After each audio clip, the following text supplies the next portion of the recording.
Bom dia, boa tarde, boa noite. Com vocês mais um 4V. Hoje vamos conversar aqui sobre as revelações do que ficou conhecido como Vaza Jato.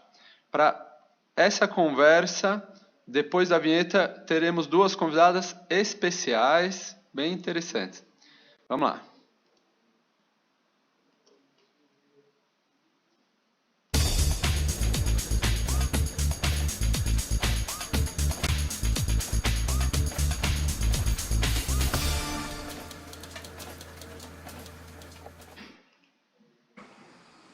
Então, com vocês aqui, temos nossas queridas Vanessa Martina. Olá, pessoal. Como está, Vanessa? E a nossa Tudo bem? querida... Prazer aqui de volta com vocês. Ótimo. E nossa querida Simone Nascimento. Salve, salve, gente, tudo bem? Prazer estar na 4V. Muito bem, super bem-vindas. Bom, para quem não as conhece, a nossa querida Vanessa é editora da revista Diálogos do Sul e a nossa querida Simone é da Rua, Juventude Anticapitalista. Hoje vamos começar aqui sobre o que vocês... Primeiro uma impressão inicial, né? Sobre esse escândalo aí do vazamento das mensagens entre o juiz e o procurador, que fizeram esse complô, né, para colocar o Lula na cadeia. Vamos lá, vamos começar com a Vanessa. Vamos lá. E aí, Vanessa? Eu achei assim fantástico, né? Porque a gente estava num domingo tranquilo, todo mundo tinha assistido o jogo da seleção feminina, estava ali final de noite já, tranquilo, e de repente começa aquele burburinho, o que está acontecendo, vazamento e tal. E quando a gente foi ler as reportagens, que eram grandes, né? 4 textos longos e tal, e aquilo é demolidor. Então, assim, não sobra pedra sobre pedra nessa história da Vaza Jato. Mas o que acontece, né? Assim, tudo que tem lá, e a gente conversou com jurista aqui, a gente tem acompanhado, tem repercutido bastante o caso, tudo que consta nos vazamentos da Intercept são muito graves, porque você tem um juiz que é responsável por julgar, e a gente espera de imparcialidade por parte dele, um juiz que atua como um participante ativo, né, dando opinião, ajudando com testemunha, ajudando com direcionamento que o procurador tem que tomar. Então, assim, isso é muito grave, isso com certeza coloca por terra toda a questão do julgamento desse presidente Lula. Só que aí, quando a gente espera, né, a repercussão na imprensa, na grande imprensa, o que acontece? Tem um grande passado, né, uma grande passada de pano para o que está acontecendo. Então, muita gente, mas a obtenção foi ilegal, porque provavelmente foi um hacker que conseguiu, então isso não pode ser usado como prova. Muita gente questionando, né, muita gente dando opinião, questionando, dizendo que não pode ser usado, que, na verdade, quem é criminoso foi o hacker, que isso não podia ter sido divulgado desse jeito. Então, assim, você vê uma tentativa de contenção da gravidade disso, porque num país sério, por muito menos, né, o Nixon caiu nos Estados Unidos com o Watergate. Então, assim, se fosse um país sério, o Moro já tinha que ter renunciado, pelo menos se afastado do cargo até as investigações serem levadas adiante, porque o que é muito grave é que se eles manipularam para prender o Lula, para fazer toda a acusação do caso do triplex, o que ele não terá feito para chegar ao cargo de ministro da Justiça, né? A gente não sabe, então está tudo sobre suspeita. Então, o mínimo que deveria ter acontecido era o aumento do ministro para que tudo seja esclarecido, e se não tiver nada, se realmente tudo tiver ocorrido às claras, ele volta. Mas se confirmar que teve também ingerência, que teve também ações que influenciaram no resultado eleitoral, que, por exemplo, a própria das entrevistas do Lula influenciaram indiretamente, mas influenciaram no resultado. Então, isso é muito grave, né? Isso deixa tudo sob suspeita, inclusive a eleição do Bolsonaro. Sem dúvida, né? E essa cassação ou essa renúncia está sendo pedida até pela OAB. E você, Simone? Qual a sua Olha, impressão inicial? bom, como a Vanessa bem falou, foi um domingo muito animado, né? Quem foi dormir antes da 1 da manhã tá de parabéns, porque era impossível terminar de ler todos aqueles conteúdos jornalísticos, jornalismo quente, né? Como há muito tempo não necessariamente a gente vê no Brasil. E, de fato, foi muito estratégico aquela divulgação no domingo, porque fez o conjunto das pessoas que assistem as grandes revistas eletrônicas esperarem se o Domingo Espetacular ou Fantástico seguiriam o mesmo jornalismo quente e dariam links sobre o assunto em rede nacional e em veículos de massa. Então, é um conteúdo bastante delicado, mas eu acho que o Glenn e o Intercept Brasil fizeram muito bem em divulgar esse conteúdo como o jornalismo pede, né? Que essas informações, inclusive em segurança da fonte, sejam divulgadas para o conjunto da sociedade. São informações bastante relevantes para a conjuntura nacional, que colocam em xeque, como a Vanessa falou, muitos processos e nos fazem lembrar aqueles que já desconfiavam sobre a falta de imparcialidade da Lava Jato como, na verdade, um instrumento político, não um instrumento da justiça, tanto certos da sua posição,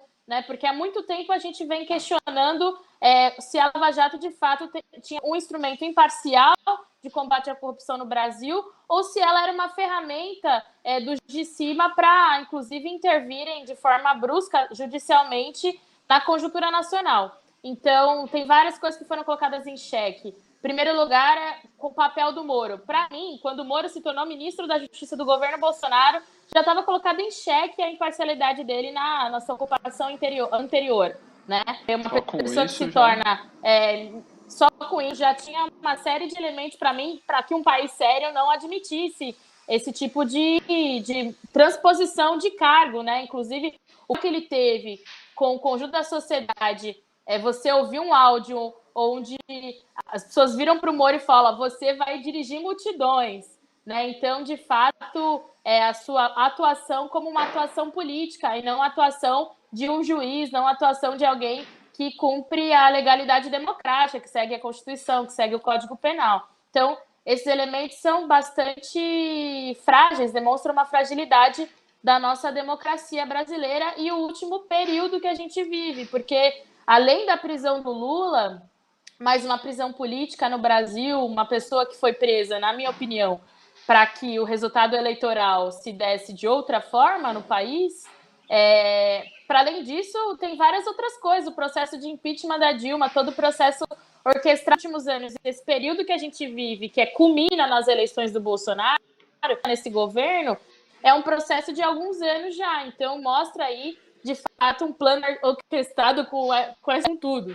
Né? Já tinha sido, nós, inclusive, em outros áudios, qual era o plano, né? De estancar a sangria, com o Supremo, com tudo. Então, eu espero, e acho que o mínimo é que o Moro se afaste do seu cargo, que todas as pessoas envolvidas se afastem do seu cargo, porque não há legitimidade para ocupar esse espaço público com todas as informações que foram trazidas à sociedade. Então, é o mínimo, né, em respeito à democracia. Mínimo do mínimo. E como vocês viram as primeiras reações? Porque eles deram uma resposta um pouco inesperada, né? Eu acho que, sei lá, o que se esperava, até o próprio Glenn comentou, né, que eles negassem a autoria e tal, e pelo contrário, falaram, não, somos nós mesmos, eu não tenho certeza porque faz tempo, mas é nosso mesmo, só que não tem importância, isso é normal, essa relação entre juiz e promotoria, isso é natural, blá, blá, blá. Como vocês leem ou entendem essa reação? Será que eles têm a certeza da impunidade, então estão tranquilos? Ou isso é uma estratégia porque eles não refletem muito, então... Porque ali exatamente a inteligência não é o forte, né?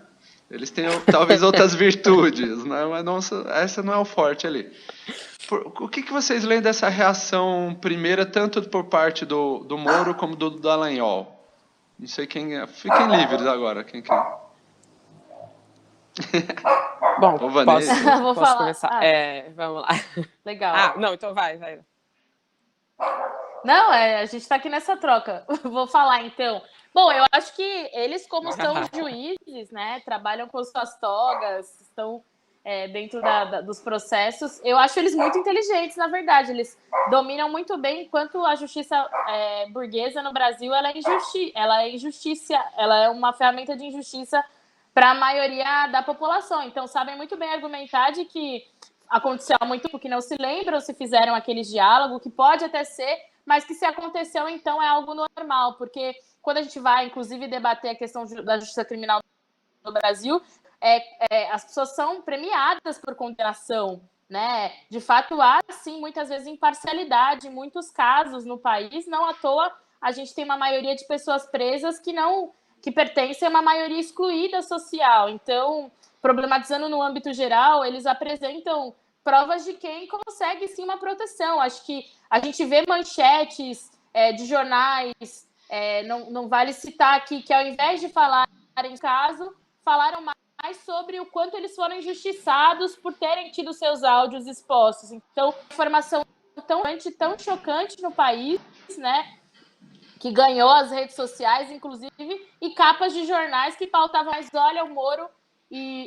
teve seus áudios vazados, isso aí tem que ser investigado quem vazou, né? Mais do que, olha, no áudio se colocou em xeque o processo da Lava Jato, precisa ser apurado. Então, pouquíssimos veículos tiveram uma outra linha, veículos tradicionais tiveram uma outra linha de abordagens nos seus conteúdos, o que é bastante chocante. Ao mesmo tempo, eles também estão numa disputa das redes sociais. Eu acho que o Intercept Brasil, inclusive, lançou seu conteúdo com uma hashtag Vaza Jato, né? A compreensão do papel da internet hoje de forma muito importante. Então, eles usaram seus Twitters para fazerem suas declarações com relação a isso, e achei, inclusive, a nota do Ministério Público bastante precipitada, né? Do tipo, olha, não reconhecemos ilegalidade, tem que averiguar que cometeu esse crime de hackear os áudios. Mas tem sido maravilhosa também, né? Nesse sentido da contraposição. As pessoas estão recuperando argumentos do próprio Moro com relação a esse tipo de exposição das pessoas que estão envolvidas em casos, né? Ele no programa do Bial defendendo as 10 medidas, né, contra a corrupção, onde ele fala que foi super ok soltar o áudio. Então, ao mesmo tempo que eles são inteligentes, eu sinto também que nós também podemos agir com bastante inteligência para pressionar para que o seja investigado e o restante dos envolvidos também. Então, nesse sentido, a gente tem muita mobilização para fazer nas redes e fora delas, com certeza, para ligar os fatos, né? Nada do que a gente no país não faz parte desse plano que o governo Bolsonaro tem aplicado e que ele é, inclusive, ministro, né? Claro. E como vocês leem a reação da Globo? Porque a Globo teve uma reação um pouco estranha. Primeiro divulgou um pouco tentando pôr mais o foco no quem teria sido que hackeou, esse tipo de narrativa, né? Mas depois deu aquele espaço no Jornal Nacional, não sei se foi ontem ou anteontem, para o Dallagnol, não sei se vocês viram. Um espaço tremendo no principal horário, né? Do Jornal Nacional. O cara falar o que ele quisesse. O que vocês leem aí do que, infelizmente, ainda é o veículo com maior alcance, né? Então, acho que aí tem 3 coisas, pelo menos. Acho que a Simone resumiu muito bem essa questão da mídia. Eu só queria acrescentar a questão da guerra de narrativas, né? Que a gente está vivendo aí desde 2014, mas com muito mais força desde a eleição do Bolsonaro. E nessa guerra de narrativas, pegando por esse ponto de vista, o posicionamento do Moro e do Dallagnol foi super coerente. Por quê? Porque então eles vão disputar, está tudo em disputa ainda. A gente está falando, bom, se isso fosse um país sério, a gente teria a queda do Moro, de início. Mas não é um país sério, porque a gente não está vivendo uma normalidade democrática, então isso tem que ficar claro. As instituições até estão funcionando, mas não estão funcionando com normalidade, as coisas não estão indo bem, está tudo tranquilo. Lula está preso. E quando o Lula está preso, qualquer um de nós pode ser preso, porque o cara tem recurso, o cara é ex-presidente, tem o mundo mobilizado pedindo a liberdade dele. Então, assim, nada que está acontecendo aqui é normal. Dito isso, o próprio Glenn, eu não sei se foi numa entrevista para a Folha, mas numa entrevista que ele deu para a agência pública, ele diz textualmente, a Globo é parte disso. E a imprensa, ela foi completamente conivente, ela foi completamente participante de tudo isso que aconteceu na Lava Jato. A Simone também tinha falado da questão do jornalismo, acho também importante destacar isso.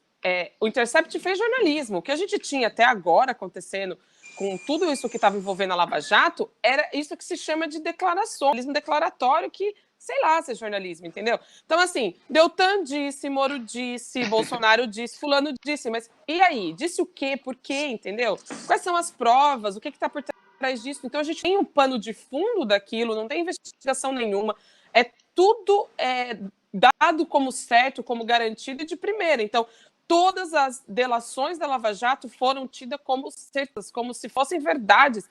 Delações que são feitas por pessoas, não vou nem entrar no mérito, mas pessoas que estão lá no seu desespero, né? Porque, estão presas. E aí, o que você quer quando você está preso? Você quer sair, você quer ter vantagem, você quer diminuir a pena.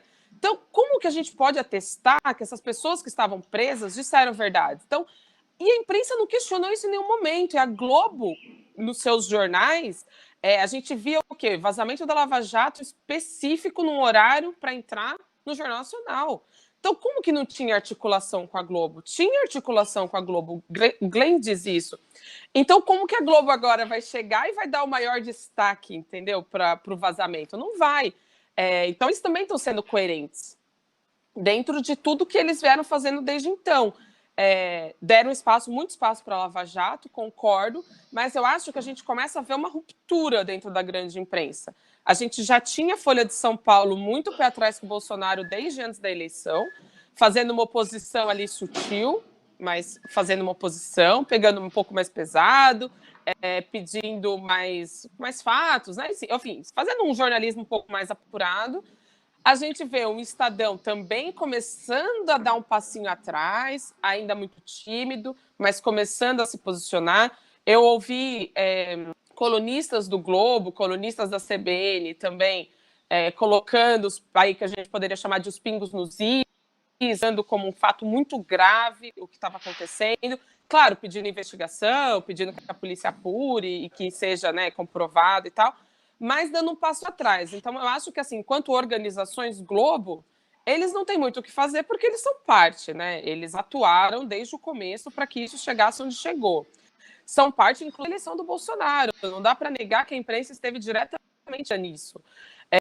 Com tudo que fizeram de demonização do PT, de demonização do Lula, foram eles que abriram espaço para o Bolsonaro. As redes sociais foram muito importantes, é muito importante, mas não tem nenhuma rede social, nenhum tweet do Bolsonaro que chegue, como você bem falou, onde a Globo chega. A Globo chega em todo o país. E nenhum tweet, nenhuma rede social chega em todo o país. Tem, acho que 30% das pessoas no país, segundo uma pesquisa divulgada recentemente, que não tem nenhuma rede social. Mas tem a Rede Globo lá falando, entendeu? Tem rádio. Então, é muito importante o que eles falam e como eles falam. Então, assim, é normal, eu acho, dentro do como eles estão tratando tudo, que eles ficam nesse conservadorismo e tentando proteger e defender a Lava Jato. Porque se a Lava Jato cair, gente, isso não vai sobrar mais pedra sobre pedra nesse país. As últimas pedras que restam dessa república vão ruir todas, sabe? Então, assim... O que eu acho engraçado é que muita gente que eu não esperava ficou chocado, né? Muita gente de esquerda, gente de movimentos sociais, que realmente achava, né, que a Lava Jato eles eram limpinhos e cheirosos, né? Tinha um pouco essa imagem que vai por terra e o pessoal às vezes ficou mais chocado do que eu esperava, porque pelo menos, sei lá, de 1 ano e meio, 2 anos para cá, tá muito evidente o caráter político, né, que tem essa operação, né, essa perseguição toda, e essas conexões, inclusive, com os Estados Unidos, que eu acho que é daí que vem a inteligência, porque você pega uma entrevista do Moro, não sei se vocês viram lá até a questão da biografia, que começa a perguntar para ele, você gosta de ler? Gosto. O que você gosta de ler? Biografias. Então me conta uma. Ai, como é que é? Então assim, Você vê que ali o neurônio não é o forte. Parece que a coisa já vinha meio mastigado de algum lado e ele era bom em executar, né? Não estou também menosprezando, porque né, os caras não chegariam onde chegassem se não tivessem capacidade. Mas elaboração intelectual eu acho que não é muito forte.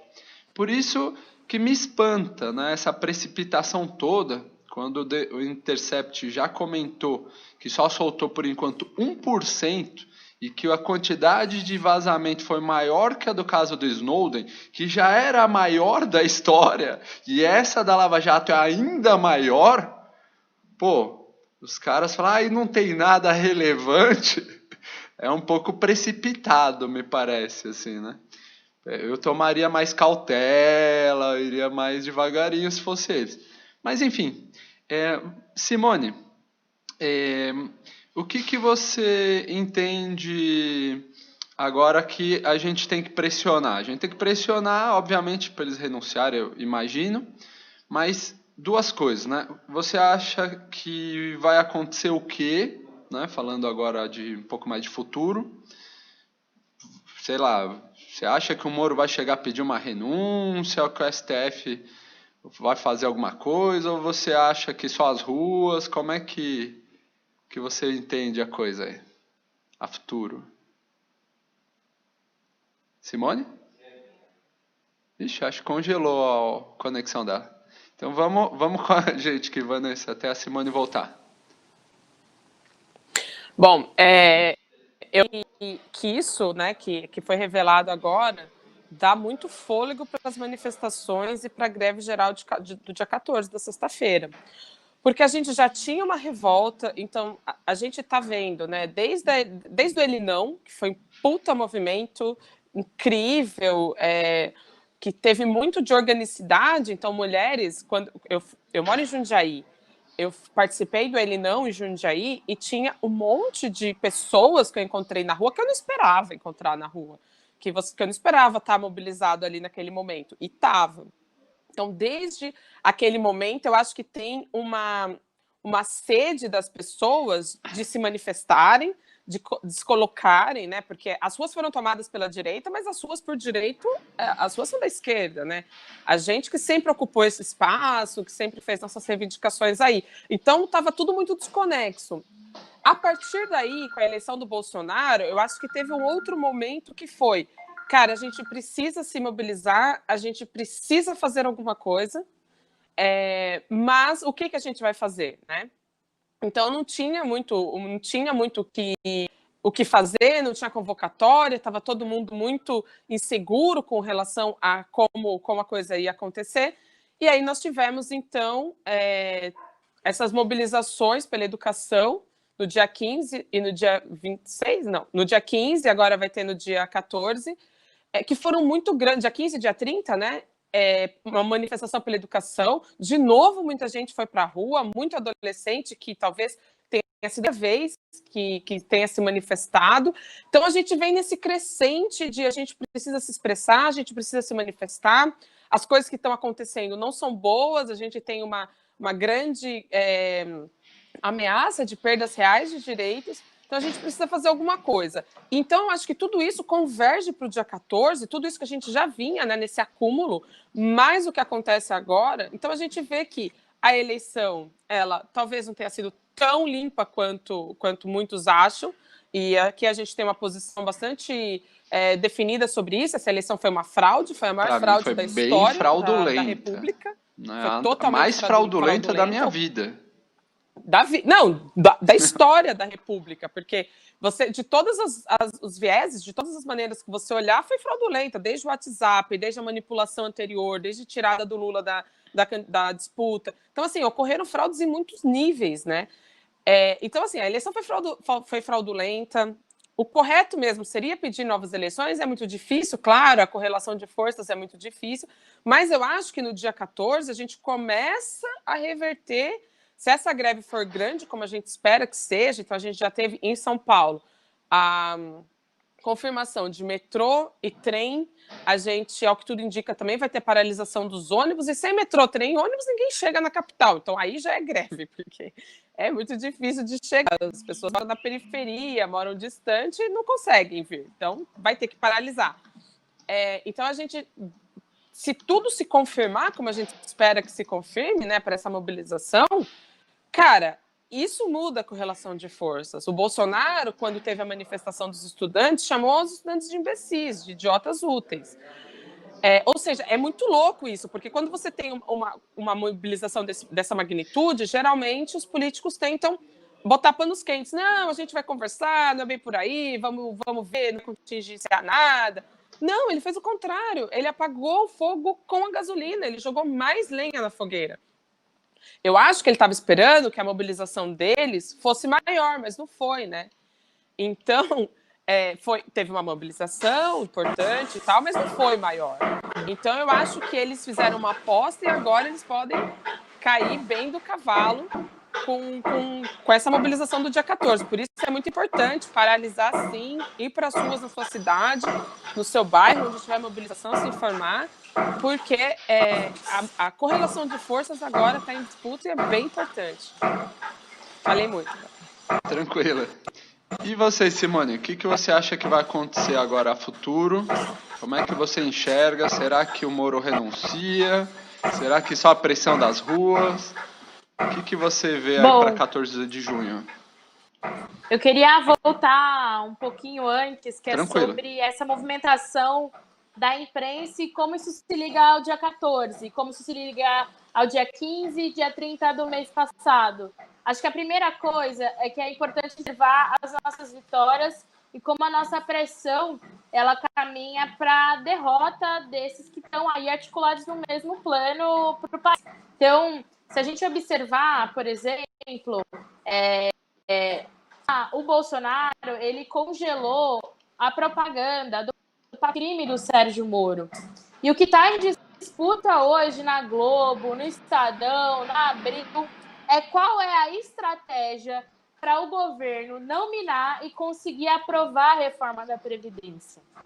E se for e se eles calcularem que o Moro fragiliza esse terceiro pilar aí de projeto para o país, porque o primeiro foi a emenda constitucional 90 que congelou os gastos no governo Temer, a reforma trabalhista no governo Temer, e o Temer não conseguiu aprovar a reforma da Previdência, isso é uma tarefa do governo Bolsonaro, e o governo Bolsonaro aprovou a reforma da Previdência e a outro não conseguindo aprovar. Então, o que a grande imprensa está fazendo, e a gente as declarações do Estadão com seu editorial rifando um pouco o Moro, ou pedindo para ele se distanciar da movimentação política, ou a própria Abril, né? O UOL sendo bastante crítico ao que aconteceu, colocando o processo da Lava Jato em questão, se o Moro tem envolvimento ou não, pedindo para ele se afastar como um princípio comum, e a Globo um pouco mais recuada nesse sentido, calculando. Eu acho que eles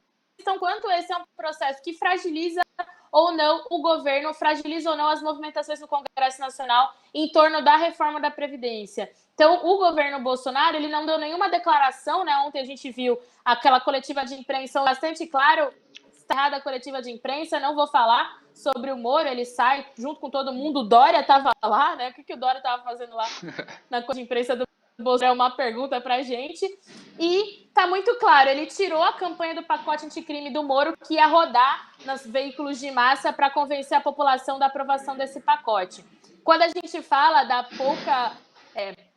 de como o Moro formula a política e de como tem ligações externas, inclusive com os Estados Unidos, o pacote anticrime do Moro é uma prova disso. Tem vários copia-colas da justiça norte-americana, que inclusive é o país que mais encarcera pessoas no mundo. Então, o Moro ele copia uma série de coisas do Código Penal dos Estados Unidos e apresenta no seu pacote anticrime, né? Então, o que aconteceu agora com o Moro e o que o Glenn trouxe a público, o Intercept Brasil, fragiliza o pacote anticrime do Moro e fragiliza também o governo Bolsonaro da reforma da Previdência, que é a grande questão hoje lá no Palácio do Planalto.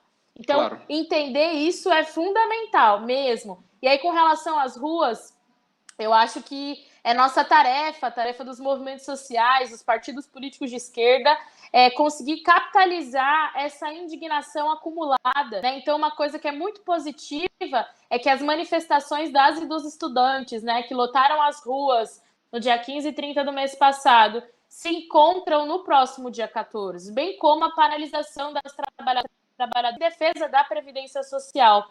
Então, o 14 de julho ele pode ser um dia muito potente, onde os trabalhadores mostrem que, se os governantes não levam em consideração sua opinião, nós temos opinião sim e somos fundamentais para o funcionamento do país. Então, que pare, né? Então, se a gente parar, a gente vai causar prejuízo, a gente vai causar prejuízo econômico, então o nosso trabalho é fundamental para o país, a gente precisa ser ouvido. Então, o dia 14 tem muita potência, essa indignação que as pessoas estão em torno da democracia, da Lava Jato, da prisão do Lula. Eu espero que elas se encontrem em todo o país no dia da greve geral. Os estudantes indignados contra os cortes na educação, aqueles que defendem os direitos humanos, defendem a vida dos negros e negros, portanto, se manifestem contra o pacote anticrime do Moro, que é um pacote antipreto, e peçam que ele saia, que ele não tem credibilidade alguma para combater o crime e apresentar um pacote de combate à criminalidade, que na verdade é um plano de encarceramento e genocídio da população negra, e que a gente tenha muita força para barrar a reforma da Previdência, esse projeto do governo Bolsonaro. A gente tem dito muito que precisamos parar o governo Bolsonaro, e eu acho que toda essa indignação, ela se encontra no dia 14. Então, se eu fosse os governantes, eu teria bastante medo da força que vai ter o dia 14, a sexta-feira, e se eu fosse alguém que está vendo a live, eu me somaria às mobilizações que vão dia 14, porque mais do que essas disputas sociais, a disputa nas ruas, ela é fundamental, muito fundamental, né? Então, sem dúvida alguma, eles estão calculando agora o quanto o Moro coloca em xeque ou não a votação da reforma da Previdência, que é um grande projeto do governo Bolsonaro, e que a gente já discute sempre o quanto vai acabar com o direito do trabalhador ao futuro, né? Da juventude, dos mais velhos. Então, o dia 14 é um dia muito importante para o Brasil, muito mesmo. Então, espero que a gente consiga aí parar o Brasil e bater muita pressão naqueles que não querem não nos ouvir, né? Perfeito. Bom, me somo a essa convocatória. Quem estiver assistindo aí, vamos para as ruas agora sexta-feira. Lembrando que esse anticrime, na verdade, é uma balela, né? Isso é um pacote antipreto, antidemocrático, né? Basta ver aí agora essas revelações para ver da onde está vindo esse projeto. E essa reforma da Previdência, na verdade, é um desmonte, né? De reforma, porque quando você fala reforma é para melhorar alguma coisa. Você vai desmontar, né? Deve chamar destruição da Previdência. Né? Não tem outro nome para isso. Não sei se vocês querem fazer mais alguma conclusão final, mas já vamos aqui com 32 minutos de programa. Uma pena, porque está muito bom, poderia ficar aqui facilmente 1 hora. Não sei se querem fazer uma conclusão final e a gente encerra. Eu quero fazer uma conclusão, sim. Tranquilo. Quem quer começar? Pode ser a Vanessa. Tá. Então vamos lá. Não, só concluindo, é isso, assim, eu quero agradecer o convite, mais uma vez, da 4V. Eu acho muito importante esse trabalho que vocês estão fazendo aqui, muito bacana. E ressaltar que isso que a Simone falou, né, que as mobilizações são importantes nas ruas, mas elas também são importantes nas redes. Então, eu acho que a gente ainda está tímido, acho que a gente ainda está pecando. Nesses últimos dias a gente conseguiu subir algumas hashtags no Twitter e tal, mas a gente ainda está pecando e perdendo muito feio para eles. Parece que a gente é menor, que a gente é tem menos impacto, quando isso também não é verdade. A gente tem mais força nas redes, mas a gente fica um pouco tímido. Então, essa timidez que a gente tem tido nas redes, ela acaba parecendo um descontrole das forças, né? Que eles são muito mais e muito mais fortes. Então, se por um acaso você que está nos assistindo não puder parar, não tiver como, ajuda tweetando também, ajuda entrando nas redes, divulgando as fotos, divulgando as hashtags, fazendo esse debate nas redes. Não precisa brigar com a família, brigar com os bolsonaristas, mas ajuda a incentivar as hashtags, entendeu? No Twitter, no Facebook, colocar as hashtags da greve, divulgar vídeo, divulgar foto. porque isso também é uma disputa importante. Então, acho que são as duas frentes, nas redes e nas ruas. E é isso, a gente se vê aí, nas redes e nas ruas, na greve geral, dia 14 de julho. Obrigado, Vanessa. Simone? Bom, também agradecer a 4V, dizer que sempre são incríveis, parceiros fundamentais, disputam aí as redes, estão sempre nas ruas também. Acho que é o papel da nossa geração, da mídia independente, da mídia alternativa. Quero agradecer o convite desse debate. Queria pontuar uma coisa sobre esses planos orquestrados, né? O Moro apresentou o pacote anticrime dele ali pelo 7 de janeiro, mostrando que era um projeto de transição de governo já. Dialogava muito com o projeto do anterior, do Alexandre de Moraes, e que, portanto, ele faz parte de toda essa arquitetura. Ver isso acabando, desmontando, também é bastante prazeroso para o povo que luta, entender a nossa potência e entender que atualmente nós temos ferramentas fundamentais para desmoronar e parar o governo Bolsonaro e todos aqueles que são e fazem parte desse esqueleto, essa estrutura antipovo, neoliberal, conservadora, opressora. Então, dizer para vocês que o dia 14 ele é muito importante. As nossas forças na rede são fundamentais e a gente ganhou a rua de novo. Queria dizer para vocês que o dia 14 e o dia 30 foram episódios importantes na história do Brasil. Até então, a memória eram os atos pró-impeachment. A memória de quem tinha ganhado a rua era a memória daqueles que golpearam o país. E nós ganhamos a memória de maioria de rua de novo. Inclusive, apesar das manifestações pró-Bolsonaro, pró-governo terem sido relevantes, elas não foram superiores às manifestações dos estudantes. E o dia 14 agora, mais do que os atos de rua, é também o quanto as cidades vão parar. Então, sexta-feira não vá trabalhar. Imagine você, mulher, se você não trabalhar um dia. Né? A força que tem a sua disposição de trabalho para o funcionamento da sociedade. Imagine você, trabalhador negro, trabalhador branco, negritude, LGBT, mulherada, em todos os postos sociais, o quanto prejuízo a gente pode trazer para o capitalismo e mostrar para os nossos governantes, para os governantes que não governam para nós, o quanto a nossa opinião é relevante. Ela é muito relevante. Então, aqui em São Paulo, por exemplo, os transportes vão parar. Isso é muito bom. Nós temos que apoiar esses trabalhadores que estão fazendo o piquete, que vão parar os transportes públicos, que não vão rodar os ônibus, porque vai ter, sim, muita pressão para que eles mudem de opinião. Então, dia 14 pode ser um episódio marcante na história dos últimos anos, desde a derrotada, desde o fim do governo que é armada de forma injusta, desde que o Lula foi preso. E quero dizer para vocês, nossa grande solidariedade ao Glenn, ao companheiro dele, David Miranda, que foi ameaçado de morte. A gente fala do processo do Lula, da prisão dele na questão antidemocrática do país, do impeachment, mas tem um elemento fundamental que foi a morte da Marielle Franco, num processo que mostra como a nossa democracia não vai bem, como ela é questionável, que o David Miranda recebeu uma carta onde, inclusive, ameaçavam a família dele de morte, da matéria do Glenn no Intercept, veio a público essa carta, e as pessoas que ameaçaram ele de morte falaram sobre o crime contra a vida da Marielle, não tinha levantado suspeitos, não tinha levado provas. Então, a gente vive um período muito tenebroso no Brasil, de impeachment da Dilma, de morte de uma mulher pública, política, defendia as pautas democráticas, a prisão de um ex-presidente porque ele era o mais votado, o mais relevante nas pesquisas eleitorais, e tudo isso para a vitória do Bolsonaro por esse projeto. Então, entender tudo isso é muito bom também, né? Conseguir entender esse final, juntando as coisas e ter um jornalismo bom, né? Como foi o do Intercept, que há muito tempo a gente não via, foi bem legal. Então, eu encontro você na rua no dia 14 e que a gente consiga parar esse governo. Pé na luta. Vamos parar tudo. Obrigado pela presença. Nos vemos nas próximas semanas. Total solidariedade aí também ao Davi, como mencionou nossa querida Simone. E vamos agradecer também você que nos assiste. Ajude, por favor, aí a mobilizar para depois de amanhã, sexta-feira. Obrigado. Fui.